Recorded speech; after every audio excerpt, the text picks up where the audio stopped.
Dr. Douglas Flemons, welcome to Shrink Wrap Radio. Thank you, David. It's a delight to be here. Well, I'm delighted to have you here, and we're going to be discussing your very impressive book, The Heart and Mind of Hypnotherapy. And I have a particular interest in that topic. I don't know if you're aware of that. I did my clinical psych doctoral dissertation at the University of Michigan in 1970 on the role of attention in hypnosis and meditation. Oh, wow, really? That's incredible. No, I didn't know that. Yeah, and it was kind of ahead of its time. And certainly in terms of a doctoral dissertation at the University of Michigan, it was pretty groundbreaking because it was pretty short. I was eager to get out of there. But I had a long-standing interest in hypnosis and hypnotherapy and in altered states of consciousness more generally. But that would have been groundbreaking. Each of those topics alone would have been groundbreaking in 1970 for you to investigate and then for you to combine them. That's fabulous. Yeah, well, I was really fascinated by attention. And I thought, hey, attention to me seems to be like the key thing here that we need to understand in altered states, and particularly both in meditation and in hypnosis. And so in the design of my study, I had people following their breath, and they had a little clicker button to click every time they had to bring themselves back. And not as good as being able to put electrodes in a person's brain or some other. Oh, dang, I didn't get to do the electrodes this time. Some other way of monitoring the brain that would be available today. So it was a pretty crude measure. So I just wanted you to know that I come to hypnosis with a long interest, and I've also interviewed people here like Bill O'Hanlon and many of the people actually that you mentioned in your book. So I'm not starting from ground zero, but at the same time, my knowledge is outdated. I've been retired a long time. I've been retired from clinical practice a very long time. And I think things have changed, and I found your book to really be very, very illuminating, despite the background that I had. Well, thank you. Bill O'Hanlon's wonderful. He's really appreciate how he thinks and works. And if you've been reading him and talking to him, then it will give you certainly a good foundation for our conversation. Yeah, good. So before we dive into all of that, maybe we can, before we dive into your book properly, maybe we can learn a bit about your background, your education. Let's start off with your education. Give us the overview of your educational history. Well, in first grade, we won't go that far back. I'm a brief therapist, so I actually don't go much back into history when I'm working with people. Right. I'm welcoming of it if it comes into the conversation, but I certainly don't go to people's first grade experience. I am from Canada. I got a bachelor's degree from the university in British Columbia called Simon Fraser, kind of the Berkeley of Canada. Okay. When I attended, very cutting edge. When I was there, I took a course from a systems theorist on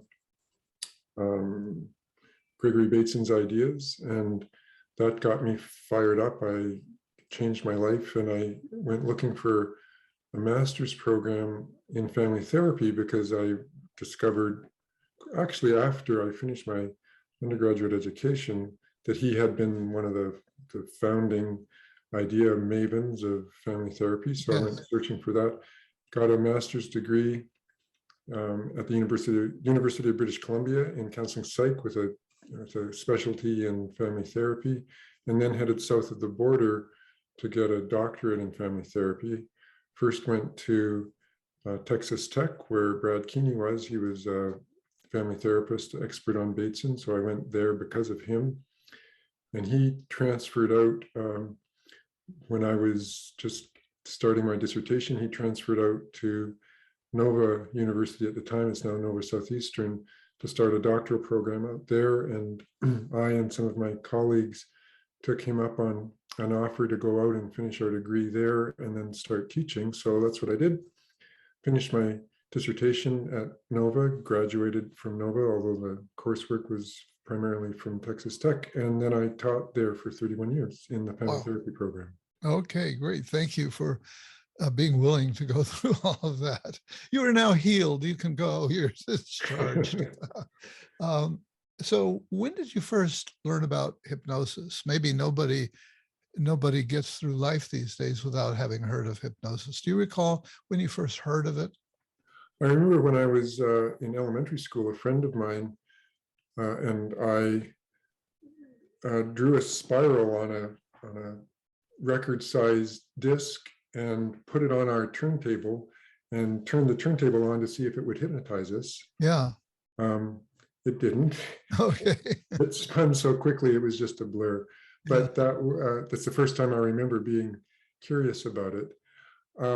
My first clinical experience was I was in a master's program, in the master's program I mentioned, and one of the faculty members offered a 10-hour workshop on the weekend on hypnosis. And I had been doing meditation for a while before I went into the master's program for, I don't know, 4 or 5 years. And I was intrigued, like you, on the interesting parallels between what would meditation that I know about help me to understand about hypnosis. So I took it, and then I never looked back. Another faculty member introduced me to Milton Erickson's work. And then I went in at Texas Tech, I took a doctoral course in hypnosis. And then I started teaching workshops and introduced a doctoral course on hypnosis for my doctoral students, and taught that for 30 years. So yeah. I'm under the impression that hypnosis has been clouded by all sorts of myths out there. Absolutely. And what are some of the myths that come to mind? And I know we'll get into them in more depth as we go along here, but I think the most critically important and problematic one is that it's something that a hypnotist does to a client, so that it's an imposed effect that the hypnotist hypnotizes the client. For me, that's analogous to saying that a therapist therapizes their client. We don't therapize. We can able to recognize that therapizing has a connotation of somehow being improperly, ineffectually impositional. And the same is true of hypnosis. Somebody that's attempting to impose hypnotic experience on somebody else, which is what you get if you watch a YouTube of a hypnotist.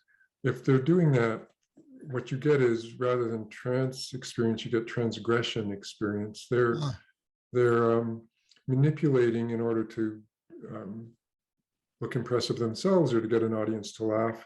And that has absolutely nothing to do with what's actually going on. Well, it has something to do with the fact that it's possible to alter somebody's experience by being a transgressional bully, but that's not obviously what we want to do as clinicians.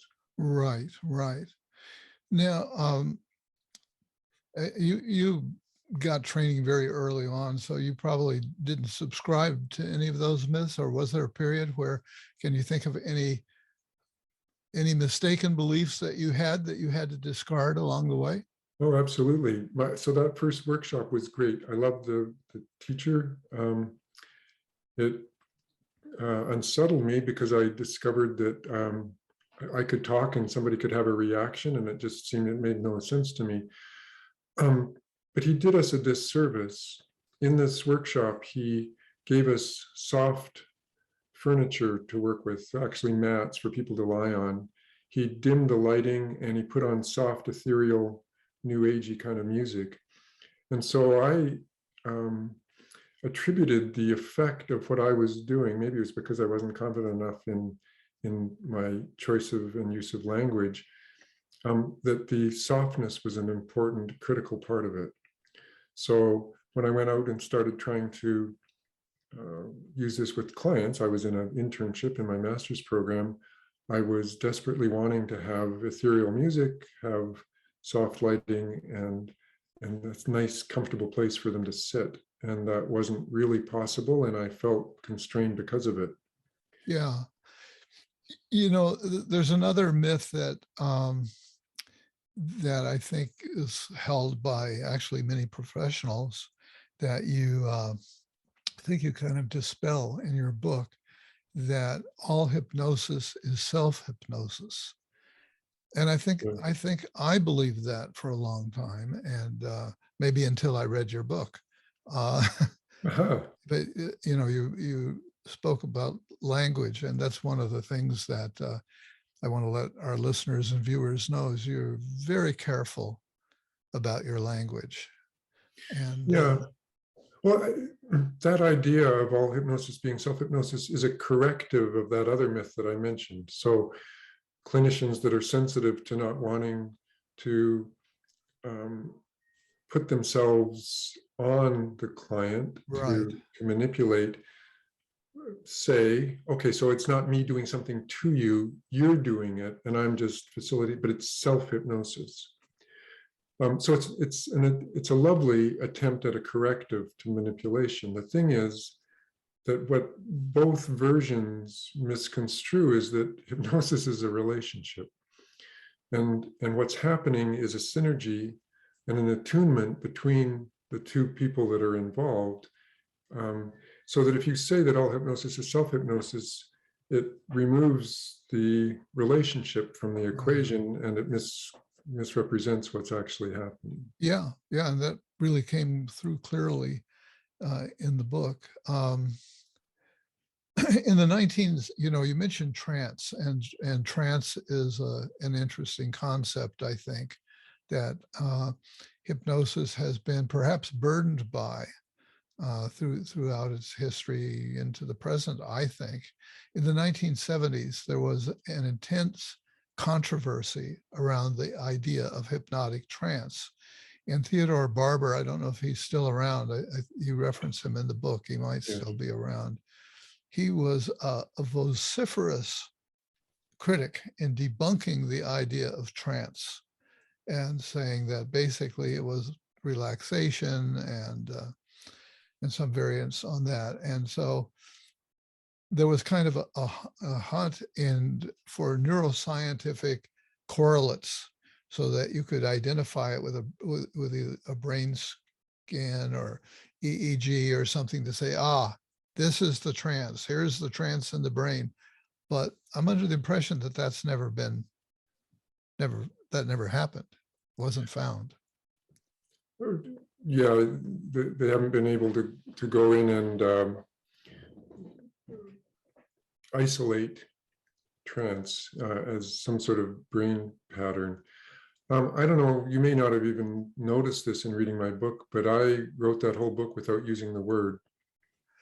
Well, I wondered, I didn't encounter the word. And so thank you. I didn't read every single word in the book. And so I would have attributed it maybe to that. Yeah, I find it unnecessary, but in other things I've written, I've used the term, and so here's my take on it. The root of the word trance is the same etymological source as the word transit. And it means to carry across or to go across or to move across. So I'm interested in the mind-body relationship, or as I talk about in the book, relationship between what conscious awareness, back to your curiosity, conscious awareness and the rest of the self, whether that's conscious awareness in the body communications, or conscious awareness and unbidden experience that not necessarily recognized as coming from the body, like thoughts. So if you have intrusive thoughts, you have a sense of attention or a sense of self that's encountering thoughts that are coming at you and bothering you. So that relationship between conscious awareness and some part of your experience of self that's not identified as me, my thoughts are bothering me, the thoughts are separate from me. Yeah. That what happens in both meditation and hypnosis is that boundary between what I call a circumscribed self, the conscious awareness, and the rest of the self, that boundary dissolves. In meditation, that happens by watching the breath and having the awareness of what's happening in the body be in sync with what's happening in the body, so that the awareness of the breath in coincides with the breath in, the awareness of the breath out coincides with the breath out, and that resonance between them dissolves the difference between them, and you have a mind-body connection as a function of that attention. Something similar is happening in hypnosis, where the hypnotist is facilitating the mind-body connection between the person's awareness and their experience. So the dissolution of that boundary, or the dissolving of that boundary, can be understood as a crossing of the boundary, that the boundary in crossing over a boundary between two countries, if it's not marked, it becomes irrelevant. You don't mark the differences between them. And that's what the hypnotist's job is to facilitate the dissolution of the boundary, the crossing over. So trance, if you understand it as the same as transit, this movement across a boundary, then I'm comfortable using it. If you try to think of it in terms of a state, like an altered state where it's usually used, I think it's more useful to recognize that what alters in a hypnotic situation is an alteration in the whole relationship. If you turn a light switch on in your house, there's many changes that happen in order for a light to illuminate. The switch is connected through copper wires. It completes a circuit that in a sense, the switch goes away because it's just part of a circuit that brings electricity and allows the lamp to light. So that the altered state includes the whole circuit, not just the lamp, not just the light. So I'm comfortable in saying, sure, hypnosis is an altered state if you then think of the state as being encompassing of the relationship between the individuals involved, and they're in an altered kind of, so another way to put it, an altered communication, an altered way of connecting and communicating between each other. But the altered state is not sleep. And we've been burdened by the metaphor of sleep ever since James Braid. You go through some of the history. Yes. And that's where sleep first came in. And so the standard patter that I think many people still use is to use the metaphor of sleep. You're getting sleepier and sleepier. Sure. And so, yeah, so that's, I was going to ask you to define hypnosis, but to give us the modern definition of hypnosis, but I think you already have. And in the book, you actually circumambulate around. I meander, yes. Yeah, a meander around a lot of ideas and a lot of history and so on to eventually get to a definition of hypnosis, which I think you've just given us, that it's about the relationship and a special relationship. And I'm interested that.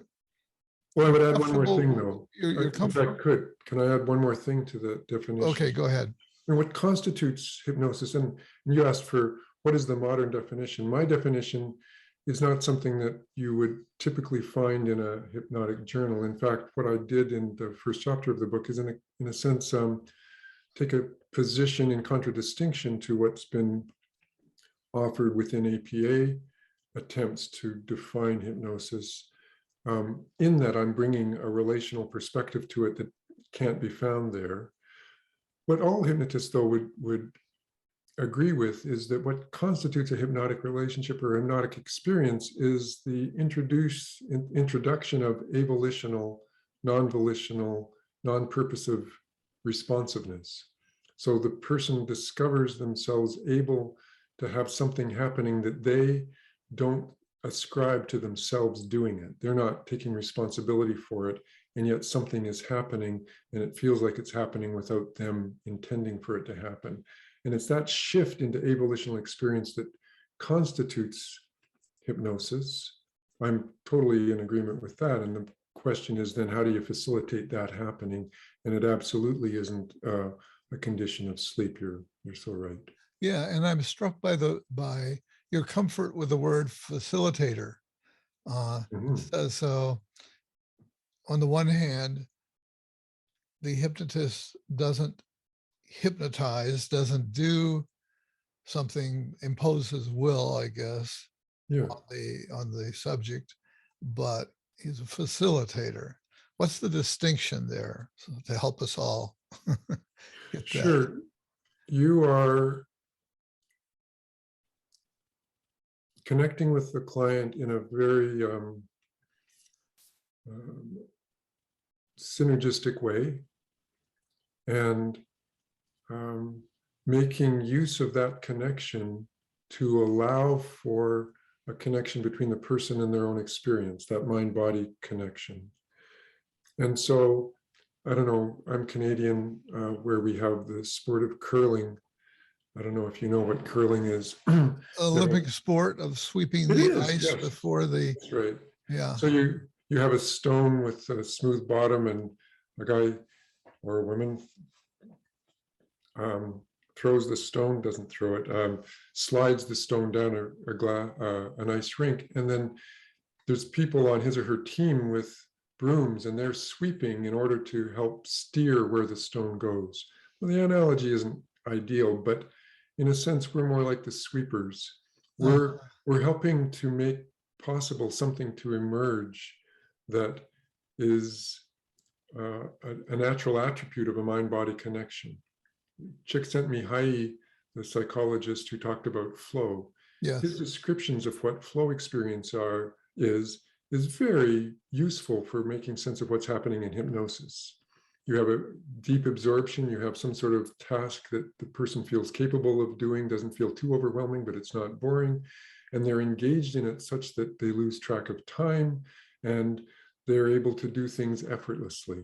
That's what flow is, and that's what hypnosis is. So we're there to set the conditions, to create the conditions for a natural ability that we all have to get into flow experience. And then what the hypnotherapist does is make use of it for clinical reasons. Another point that I really like in the book that you brought out is that there is no hypnotherapy per se. And maybe you can elaborate on that.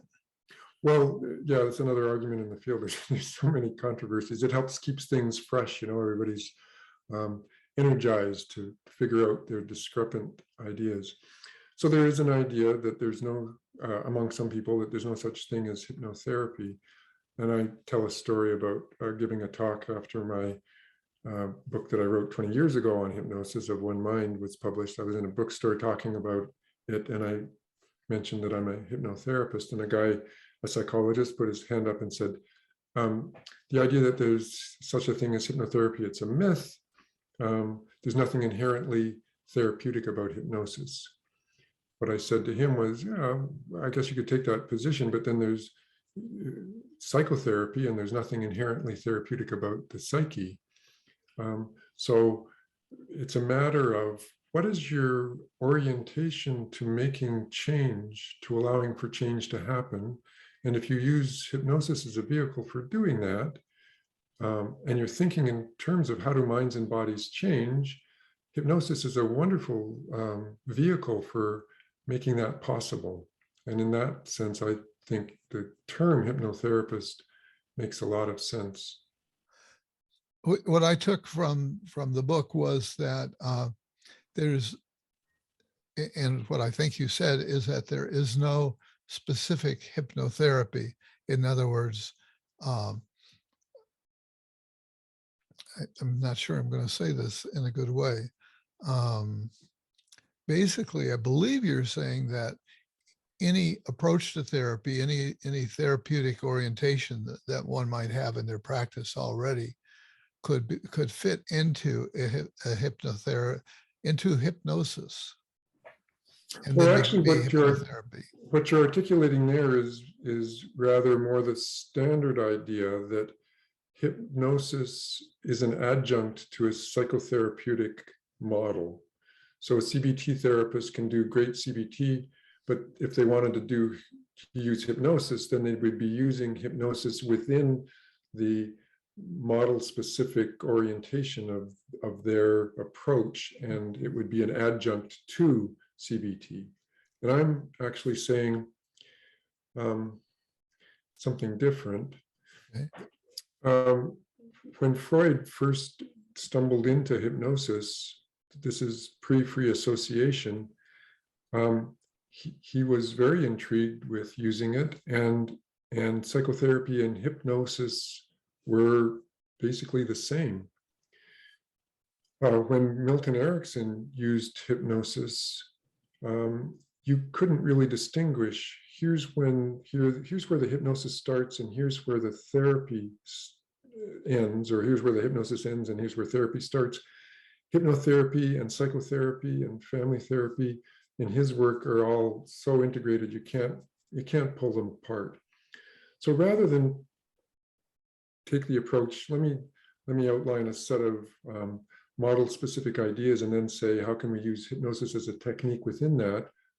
My way of approaching it was to say, here's how minds and bodies communicate. Here's how minds change their mind. Here's how bodies and minds learn. And hypnosis is tied into the way bodies and minds work. And the ability in flow experience to have something happen without intent bodes well for being able to take a problem that has itself a quality of avolitional movement. I can't control the fact that these intrusive thoughts come. I can't control my anxiety attacks and so on.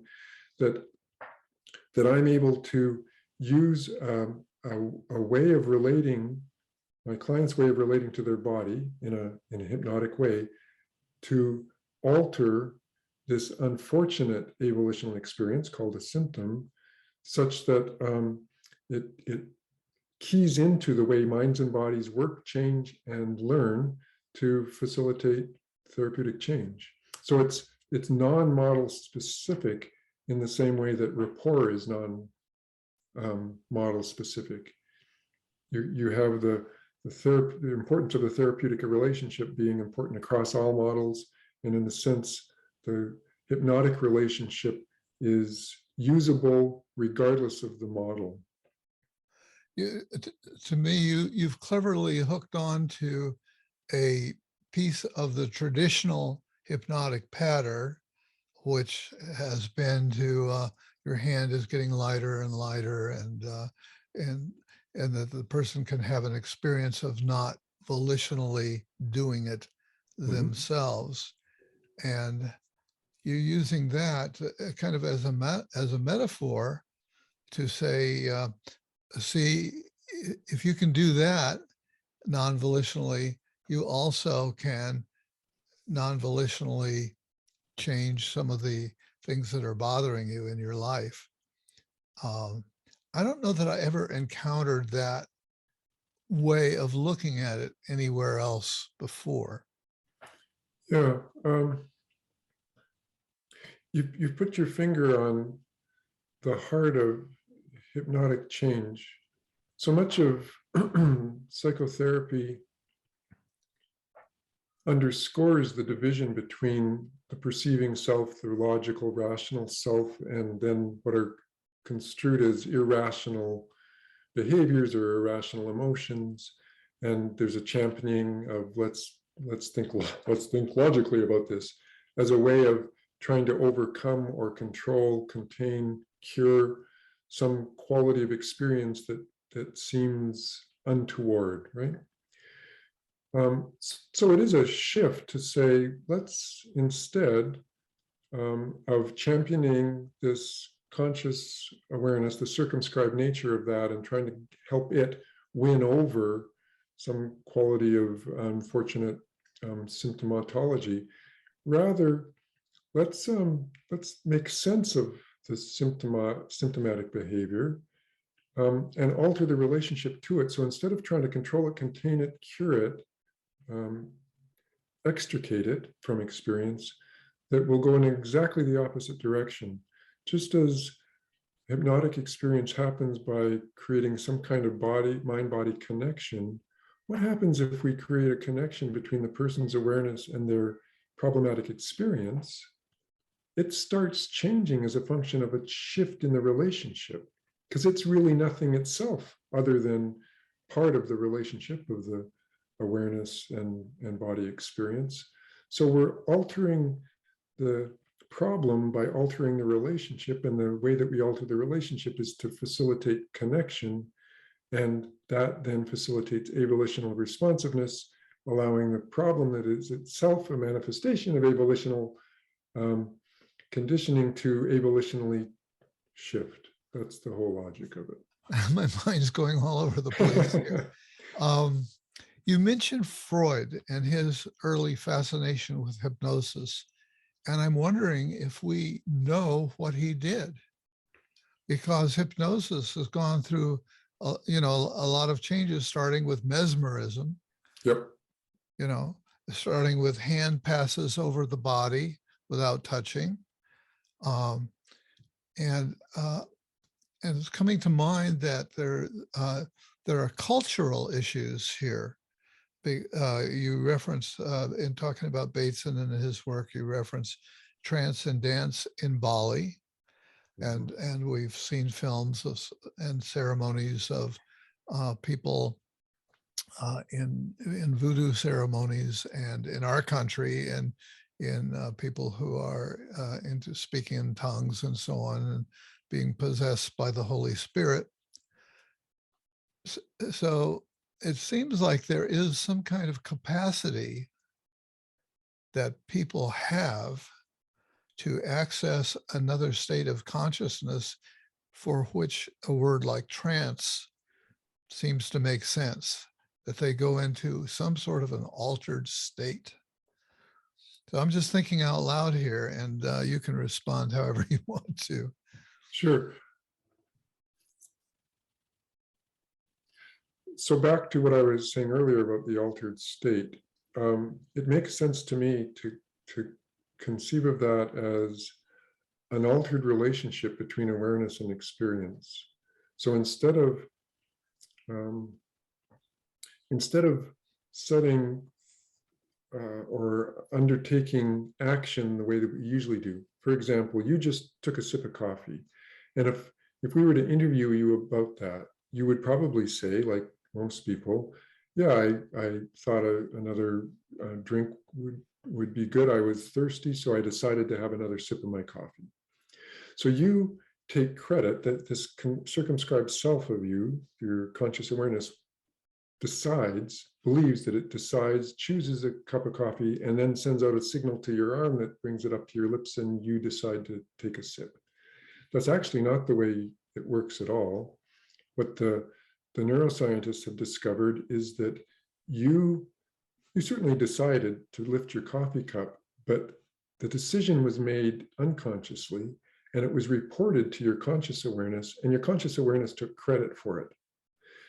So then it believes that it decided, but actually it's just being reported that it's happening, and it gets on board and says, oh yeah, that was my idea. Well, it actually wasn't. It happened before that. Okay, so that's the way we typically think consciously of how things work. What happens with hypnosis is we enter into an unfolding of experience of the way that it is actually working, and that is lots of things are being instituted unconsciously. That is, they're being initiated, and the conscious self is not responsible for it. It just, in regular conscious awareness, it thinks it is. So it's making possible these flow experiences, and you mentioned some great ones, trance dancers in Bali, and shamans, and voodoo, and so on, and Freud. All of them are creating the conditions for an experience of flow where conscious decision making is unnecessary, and cool stuff happens as a function of that connection between awareness and the rest of the self. Yeah, you talk about Descartes and the mind-body split. Yep. And I think that his thinking had a huge impact on our culture, so that we live by and large, we live in a culture that places a lot of emphasis on volitional willpower agency. Yep. And I'm thinking that in so-called primitive cultures, that they have a different experience, a different worldview, in which those sharp boundaries that we have perhaps don't exist. And so they don't have to fight with the categories, that we stumble over. Well, you just said something so important about fighting with categories. So, yeah, Descartes did us a great disservice. He helped a lot. Mathematics benefited tremendously from Cartesian graphs that he invented. But in terms of epistemology, he did us a disservice saying, so I got my thinking, and my thinking is distinct from my body, doesn't need my body. And it's still here now, even in characterizations of hypnosis, clinicians, even researchers will talk about using hypnosis to help the mind get control over the body. And it's that same idea that you've got this body doing unfortunate things. So if we can only train your mind to get control of it, then everything will be fine. Mm-hmm. What that does is it characterizes the relationship between mind and body as contentious. To control, the root of the word control is to turn against. The con is the against, troll, turning. So you turn against the thing that you want to behave itself, whether it's a thought or a behavior or emotion or whatever it happens to be, anxiety, emotion, something. And so it has contention built in, and the idea that there's a fundamental division. And what traditional cultures were really good at, and some philosophers in our own tradition have recognized that you start with a condition of connectedness, and the separations that happen through the divisions of consciousness are artifacts of the pulling apart, and then you fight with them, as you said. So we can diagnose a set of symptoms. Somebody has sweaty palms, and their thoughts get fuzzy when they're encountering some big challenge, and their chest gets tight and their heart's pounding out of their chest. And we say, oh, well, so you have anxiety, and we diagnose it, and then we try to help them fight the anxiety effectively, or use hypnosis to get control over the anxiety. And all of that, if that's how you approach it, you're building contention into the whole, not only the conception, but the attempted amelioration. The alternative is to say, whoa, let's wait a minute. The diagnosis, the label that we've created to try to make sense of what you're experiencing, has us then treating this as a demarcated something, as a thing. And what do you do with things that you don't want? You do something to them, you try to get rid of them. So contention is built in. And the logic of hypnosis is the opposite. Instead of countering it, you encounter it, you engage with it, and you find ways for it to not have to be anymore, for it to dissolve its significance. So rather than trying to extricate it from the person, rather than trying to control it, you're helping facilitate a connection to it, and it becoming irrelevant or unnecessary. So a lot of what you're talking about is the dissolution of boundaries. Yes. And you cover that one of the ways that we habitually create boundaries is through judgment. And this links up to mindfulness and so on, where in mindfulness meditation, we hopefully learn to let the stuff pop up and accept it without judgment. Whatever comes up, just accept it. Yes. And with practice, that's where that becomes easier and easier to do in an experience of release or bliss or something like that becomes possible. Judgment is an automatic separator. Yes. When you judge me, you distinguishing yourself from me. Right. When I judge you, same thing. If I judge my own experience, oh, that's unfortunate, that's bad, or even if that's good, if I'm judging it, by virtue of that, I'm separating myself from being immersed in the experience. And it creates this separation. And that's the opposite of what we're trying to do with hypnosis. Right.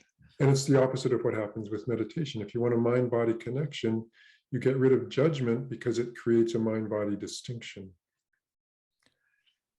And this leads to what I thought was a really important chapter in your book on empathy.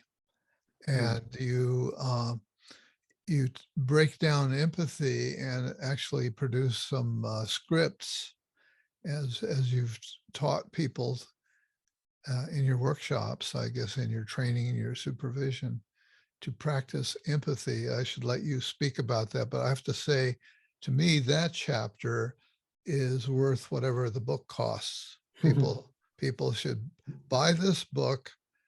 Therapists, people helpers of all stripes should buy this book for that chapter, because we bandy the word empathy around, but to really make, you're suggesting that therapists should be very active in making empathic statements, reflective statements. I don't have that skill, and but I could see that, wow, I could really use that skill. It's definitely a learnable, eminently learnable skill, and it stems from a clear conception of what empathy is.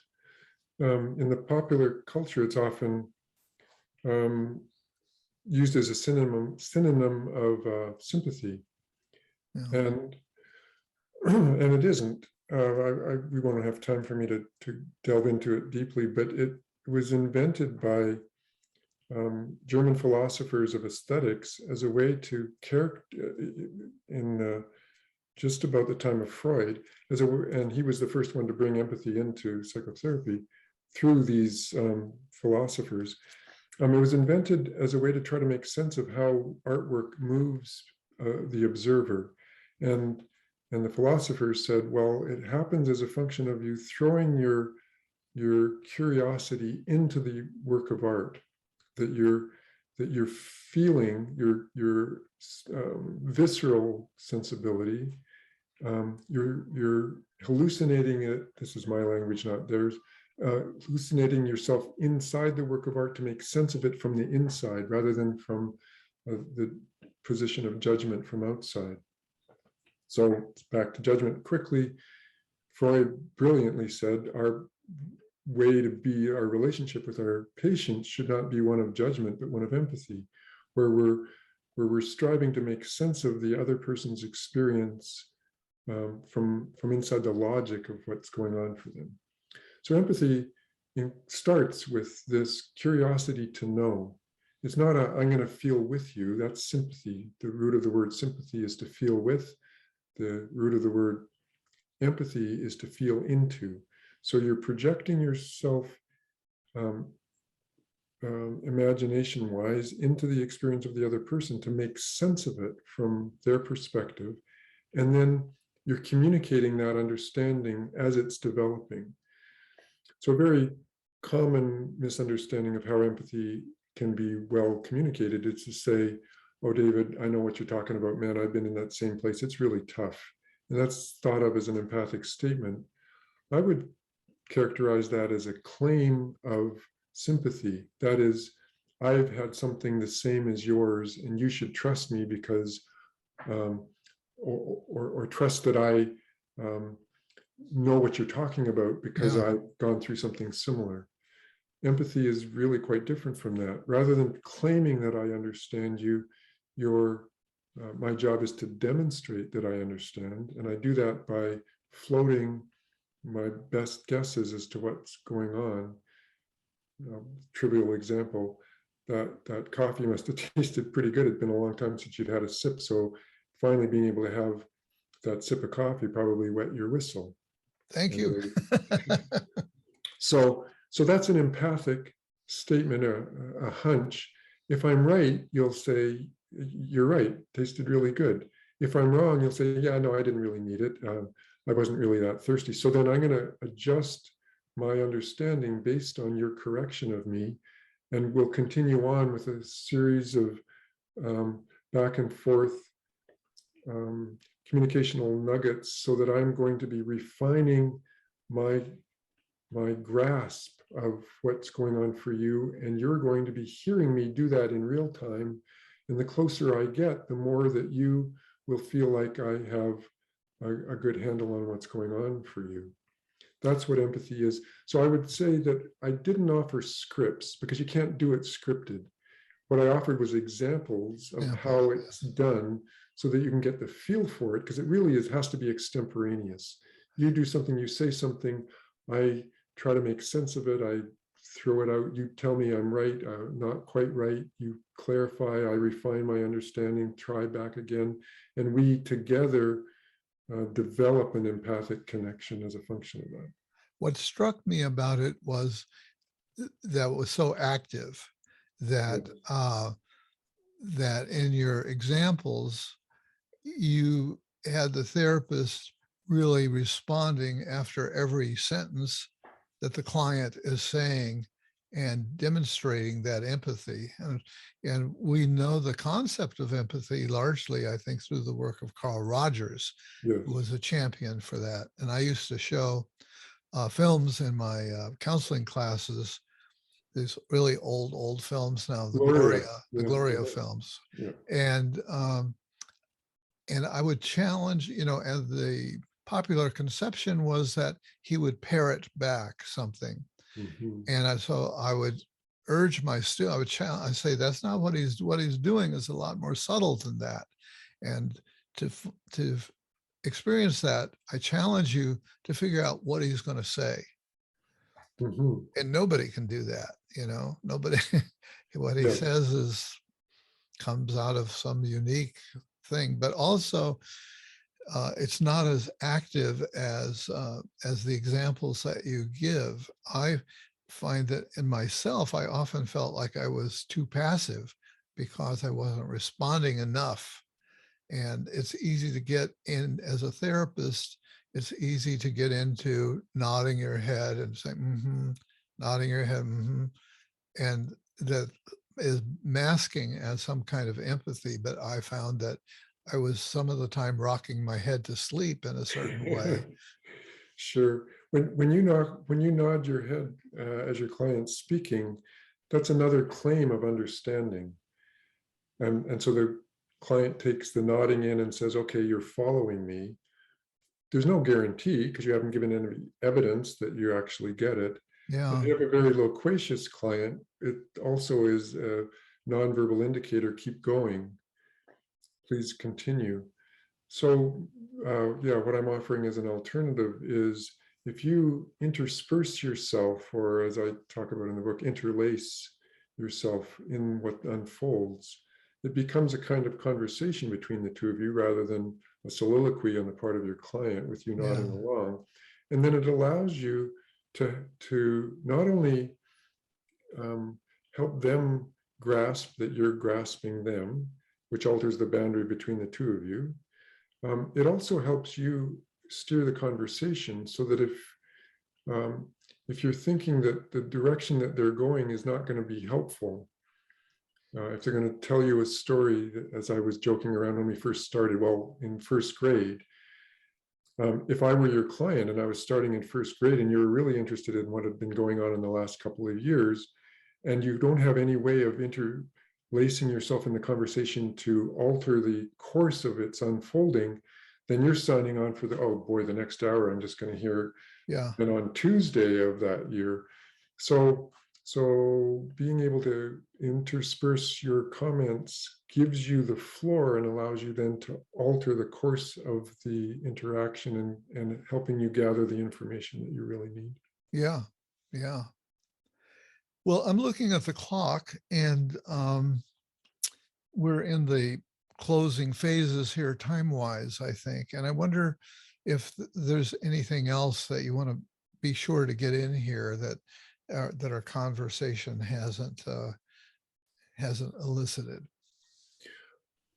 Well, one thing that just occurred to me as we were talking about empathy is that it would be worth making a connection between what happens in an empathic encounter and what happens in meditation. They both have to do with boundary alteration. If you're my client and you're telling me what's been going on with you, and I do a good job of empathically capturing the essence of that for you, so that you're then agreeing with what I say. And that's what I'm looking for. I'm going to make a statement. Do you agree with me? If you disagree, then correct me. And then I'm going to say something and you agree with that. Then what you have is your experience, your description of your experience, and my translation of that description of your experience back to you.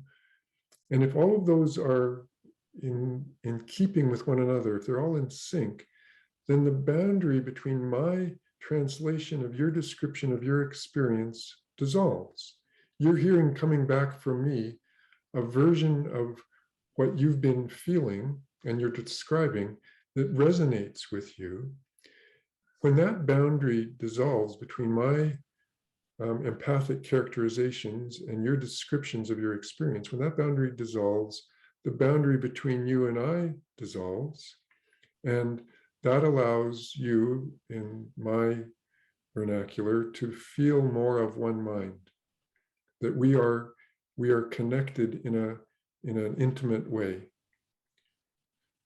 What we talked about a few minutes ago with meditation is that if you're following your breath and you're managing to, your awareness of breathing in is matching the breathing in, then the boundary between your awareness and your experience dissolves, and you feel this flow experience with yourself. So the reason I talk so extensively about empathy in a book on hypnotherapy is that what you're doing as a hypnotherapist, but also just as a regular therapist, if you're working in this very close, intimate, empathic way, is you're managing to dissolve the boundary between the other person and you, such that you, for them, become an insider rather than an outsider. Mm-hmm. You're not this white-coated expert with his or her arms crossed, offering judgment and advice. You're an insider in the trenches with them, and this makes it possible for you to offer possibilities for them to head in different directions that they don't have to scrutinize in the same way they would if they didn't trust you. You earn their trust, and your offerings have the quality of experience bubbling up from within their being, rather than as these outside distinct nuggets of good ideas. And it becomes much easier for them to then entertain them and bring them into some sort of interesting realization. And that's what happens within a hypnotic relationship, is you're, back to that word facilitation, you're facilitating a relationship between you and the person such that they're not having to protect themselves from you. They feel trusting of you and feel in sync with you, such that when you offer a suggestion for an altered experience, it can bubble up instead of having to be implemented on purpose. And that makes it possible then for these problematic behaviors or feelings or thoughts or whatever it happens to be to start shifting avolitionally without an effort to control them, but through an intimate connection with them. Well, that's an excellent closing statement for us, I think. You've really captured it there. And so, Dr. Douglas Flemons, I want to thank you for being my guest today on Shrink Wrap Radio. Dr. Dave, I'm so happy to have been here. This was so fun. I appreciate your questions and your close reading of the book.